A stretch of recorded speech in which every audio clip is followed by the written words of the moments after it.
পরীক্ষা হবে সিবিটি মোডে, খাতা পেন নিয়ে আর নয়। কি হতে চলেছে এই পরীক্ষার ভবিষ্যৎ? তো যারা মনে করছো নার্সিং অফিসার হিসেবে তোমরা জয়েন করবে, তারা অবশ্যই ভিডিওটি শেষ অবধি দেখো, কারণ এখানে আলোচনা করব নতুন পরীক্ষা পদ্ধতি, কি সিলেবাস রয়েছে, কারা অ্যাপ্লাই করতে পারবে এবং সর্বোপরি আবেদন কিন্তু শুরু হয়ে গেছে। কবে পরীক্ষা, কবে অ্যাডমিট, এভরিথিং সবটাই পাবে এই ভিডিওতে। চলো শুরু করা যাক। Welcome to BSSCI nursing and paramedical.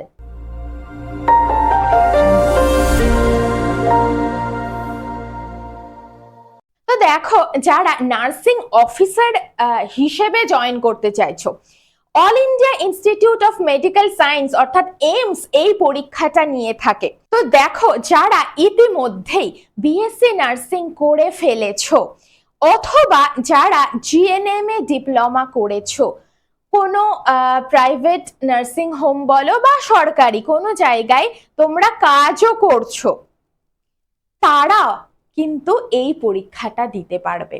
তো দেখো, চলো দেখে নি যে যোগ্যতা বা এলিজিবিলিটি ক্রাইটেরিয়া কি কি আছে।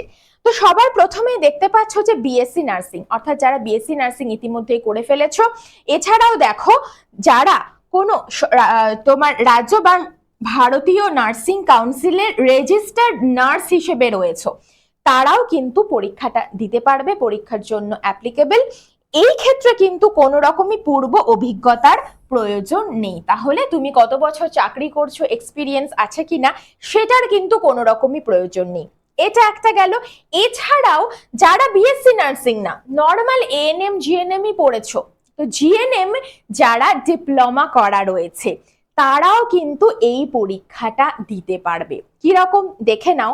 জেনারেল নার্সিং এ যারা ডিপ্লোমা অর্থাৎ জিএনএম এ যাদের ডিপ্লোমা করা রয়েছে, এই ক্ষেত্রে কিন্তু দেখতে পাচ্ছ একটা এলিজিবিলিটি ক্রাইটেরিয়ার মধ্যে অভিজ্ঞতার জায়গাটা রয়েছে। কি রকম? ন্যূনতম 50টি শয্যা বিশিষ্ট হাসপাতালে কমপক্ষে 2 বছর কাজের অভিজ্ঞতা থাকতে হবে। মানে কি, যে এরকম যে হসপিটাল রয়েছে যেখানে মিনিমাম 50টা বেড পেশেন্টের রয়েছে, সেই ধরনের হসপিটালে ন্যূনতম 2 বছর তুমি কাজ করেছো, তাহলে তুমি এই এক্সামটার জন্য অ্যাপ্লিকেবল হচ্ছ। তো যারা একদম নিউ কামার্স, তাদের জন্য কিন্তু এটা নয়। এটা কাদের জন্য? যারা বিএসসি নার্সিং করেছো। এবার দেখো, বিএসসি নার্সিং এর ক্ষেত্রে কিন্তু ওই অভিজ্ঞতার জায়গাটা নেই, এটা ভালো করে খেয়াল রেখো। তো প্রত্যেকে এই এক্সামটাই বসো, ক্লিয়ার করো।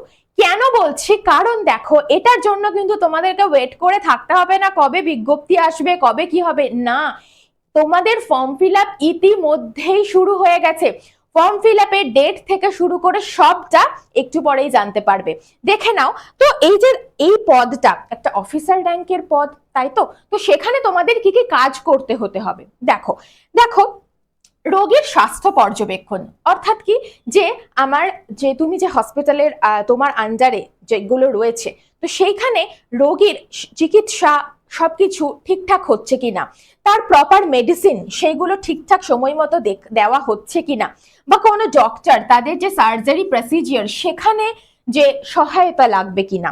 এছাড়াও দেখো, রোগীর রেকর্ড রক্ষণাবেক্ষণ, হ্যাঁ, যে হেলথ রেকর্ড যেগুলো হয়, বা তার ফ্যামিলির যে হেলথ রেকর্ড, হ্যাঁ, তার এই ডিজিজটা কার আছে কিনা, হ্যাঁ, বিভিন্ন ধরনের জেনেটিক ডিসঅর্ডার থেকে শুরু করে তার ফ্যামিলি হিস্ট্রি যেটা, সেই সমস্তটা ঠিকঠাক আছে কিনা, বা কোথায় কোনটা রয়েছে, সেই অনুযায়ী কিভাবে আমাদেরকে পরবর্তীতে এগোতে হবে, এই জায়গাগুলো। এছাড়াও দেখো, এমার্জেন্সি বা আইসিইউ কেয়ারে কাজ হতে পারে, বা কি দেখো, বিভিন্ন যে সংক্রমণ নিয়ন্ত্রণ এবং ওয়ার্ড পরিচালনা। এটা কি একটা ওয়ার্ড তোমার আন্ডারে, যেহেতু এটা অফিসার র্যাঙ্কের একটা জব, তোমার আন্ডারে যে ওয়ার্ডটা রয়েছে সেইখানে সঠিকভাবে সবকিছু কাজ হচ্ছে কিনা, এই জায়গাগুলো দেখা হবে তোমার কাজ। বোঝাতে পারলাম? নেক্সট চলে এসো, এজ লিমিট কি আছে? ন্যূনতম 18 বছর বয়স থেকে 30 বছর বয়স অবধি প্রত্যেকেই পাচ্ছ ফর্মটা ফিল আপ করতে। এবার দেখো, যাদের কি রয়েছে এজ, তোমার যাদের ক্যাটাগরি রয়েছে, হ্যাঁ, সেটা এসসি হোক, এসটি হোক, ওবিসি হোক, তো সেই অনুযায়ী যেই রকম ক্যাটাগরি রিলেটেড যে রিল্যাক্সেশনটা আছে সেটা তো এর উপরে পাচ্ছই। ঠিক আছে, চলে এসো এক্সাম প্রসিজিওরে। শুরুতেই বলেছি সিবিটিতে। তো দুটো ধাপে পরীক্ষা হয়, কম্পিউটার বেসড টেস্ট হবে পুরোটাই, ঠিক আছে, 2 ধাপে। প্রথম দেখো প্রিলি যেটা এক্সাম, সেই প্রিলিও সিবিটি, নেক্সট যেটা মেন্স সেটাও সিবিটি। তো এখানে লেখা পরীক্ষার ব্যাপারটা থাকছে না। এবার চলে এসো প্রিলিমিনারিতে তোমাকে করতে কি হবে। দেখতে পাচ্ছ সবটাই কি হচ্ছে অবজেক্টিভ টাইপ, অর্থাৎ এমসিকিউ, নার্সিং, জিকে, অ্যাপটিটিউড এবং রিজনিং। অর্থাৎ এই যে অন্যান্য যে কম্পিটিটিভ এক্সামগুলোতে যেইগুলো তোমাকে পড়তে হয় অনেকখানি, দেখো প্রিলিটা সেই রকমই, তাই না? ম্যাথস তোমাদের করতে হয়, রিজনিং করতে হয়, নার্সিং জিকে অর্থাৎ নার্সিং রিলেটেড যে জেনারেল নলেজ, হ্যাঁ, স্ট্যাটিক পোর্শনটা, সেই জায়গাটা রেডি করতে হবে। এটা হয়ে গেল প্রিলি।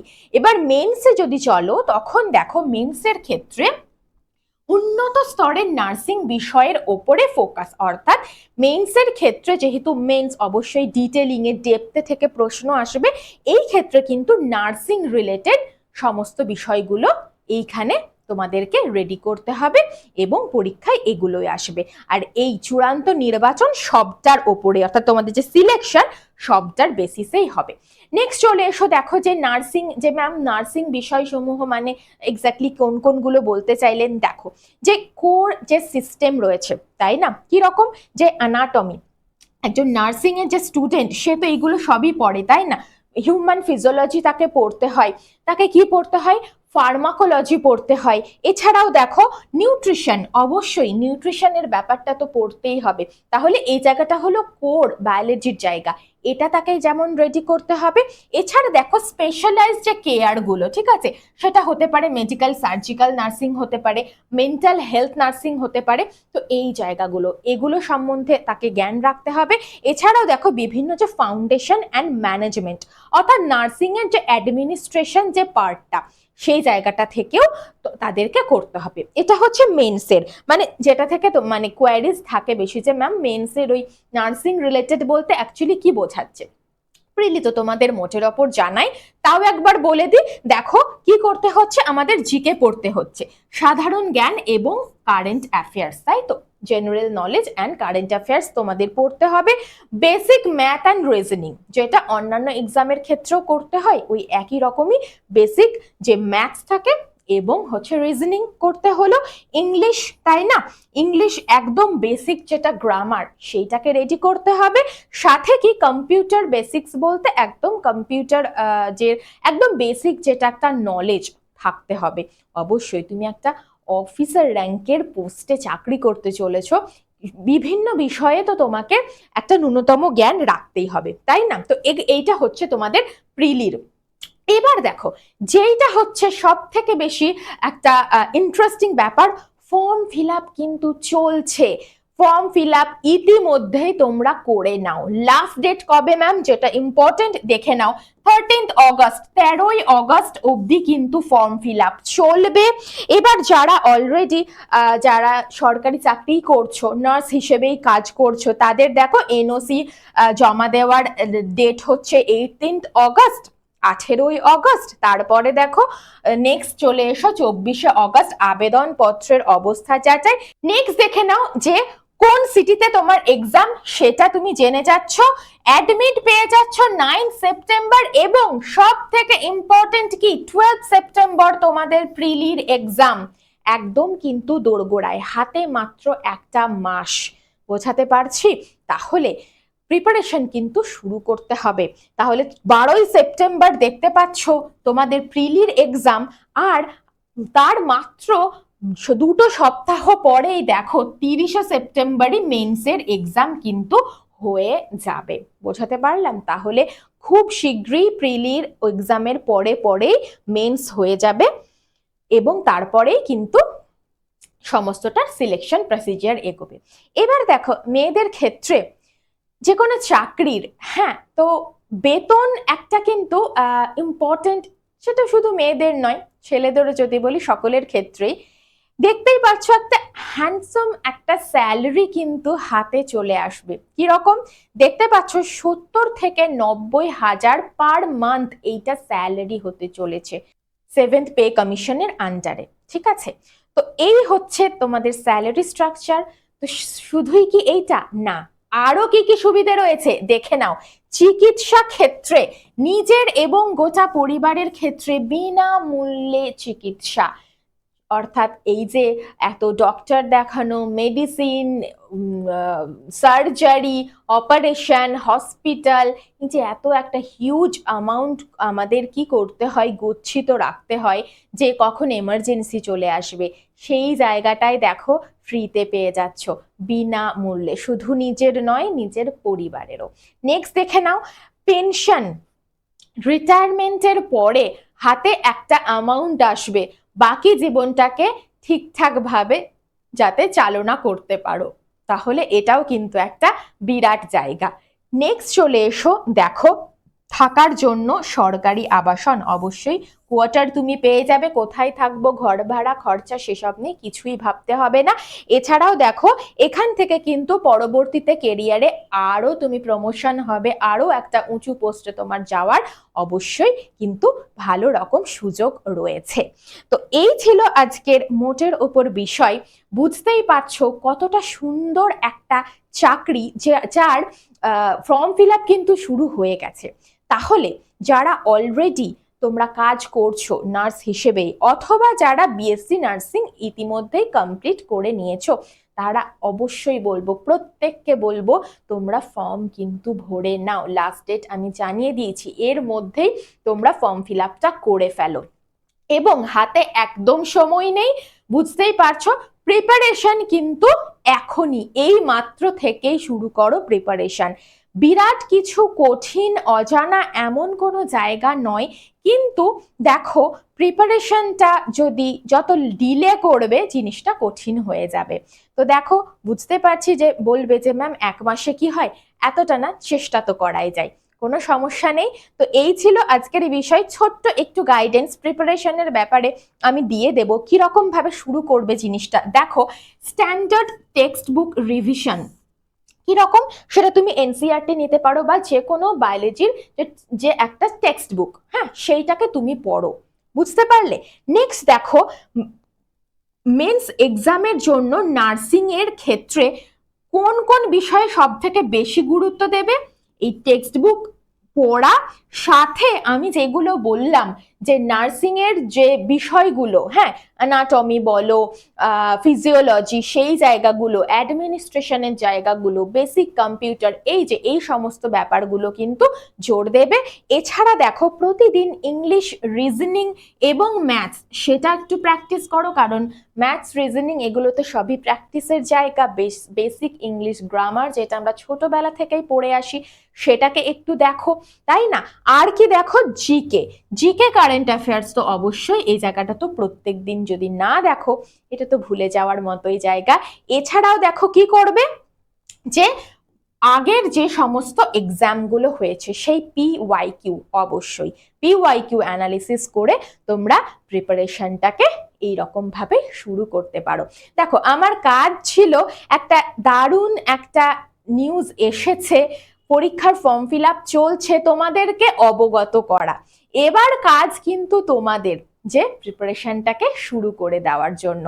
আর এই রকমই অন্যান্য নার্সিং রিলেটেড যে কোনো রকম তথ্য পাওয়ার জন্য আমরা তো সবসময়ই আছি তোমাদের সাথে। দেখে নাও BSSCI নার্সিং অ্যান্ড প্যারামেডিক্যাল চ্যানেলটিকে অবশ্যই সাবস্ক্রাইব করে নেবে যারা এখনো করনি, এবং যারা চাইছো যে নার্সিংয়েই তোমাদের ভবিষ্যৎটাকে এগিয়ে নিয়ে যাবে তারা অবশ্যই কি করবে, BSSCI digital learning app install করে নিও। এখানে শুধুমাত্রই নার্সিং এর নয়, অন্যান্য যে কোনো কম্পিটিটিভ এক্সাম, যে কোনো পরীক্ষারই তুমি PYQ থেকে শুরু করে সিলেবাস, জব অ্যালার্ট, এভরিথিং সবটা একই প্ল্যাটফর্মে পেয়ে যাবে। কোনো কিছুই খুঁজে বেড়াতে হবে না এটা কোথায় সেটা কোথায়। দেখতে পাচ্ছ বহু স্টুডেন্ট রোজ আমাদের সাথে এই অ্যাপের মাধ্যমে ক্লাস করছে।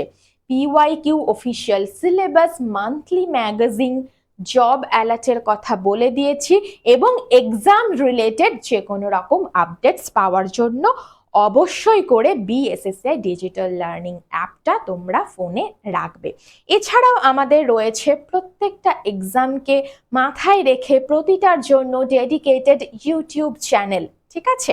তো যারা মনে করছো যে ব্যাংকিং এক্সাম দেবে, দেখো ব্যাংকিং এর জন্য চ্যানেল রয়েছে আলাদা। যারা মনে করছো কেবল মাত্রই টিচিং এর দিকেই থাকবে, অল টিচিং এক্সামের জন্য চ্যানেল রয়েছে। যারা মনে করছো পুলিশ অ্যান্ড ডিফেন্স সেই রিলেটেড যে এক্সামগুলো, সেটা WBPর আন্ডারে যে এক্সামগুলো রয়েছে, হ্যাঁ, কনস্টেবল থেকে শুরু করে SI সবকিছু, তারা এই চ্যানেলটাকে ফলো করতে পারো। এছাড়াও দেখো যারা মনে করছো যে না ম্যাম সমস্ত পরীক্ষায় আমি কি করব, আমি সবগুলোই ট্রাই করব, সবগুলোই থাকুক টার্গেট আমার যেটাতে হয়, তো তারা অবশ্যই যে অল কম্পিটিটিভ এক্সাম চ্যানেল সেটাকে ফলো করতে পারো। এবং কি হবে, এই চ্যানেলগুলো থেকে কিন্তু তোমরা সবার আগে পেয়ে যাবে একদম অথেন্টিক নিউজ। সাথে প্রত্যেক সপ্তাহে আমাদের কিছু না কিছু ম্যারাথন ক্লাস থাকছেই, কিছু না কিছু লাইভ ক্লাস থাকছেই, যেটা ফ্রি টু অল, সকলের জন্য। তোমরা এখানে দেখো কোন টিচার্সরা পড়ান, কিভাবে করান।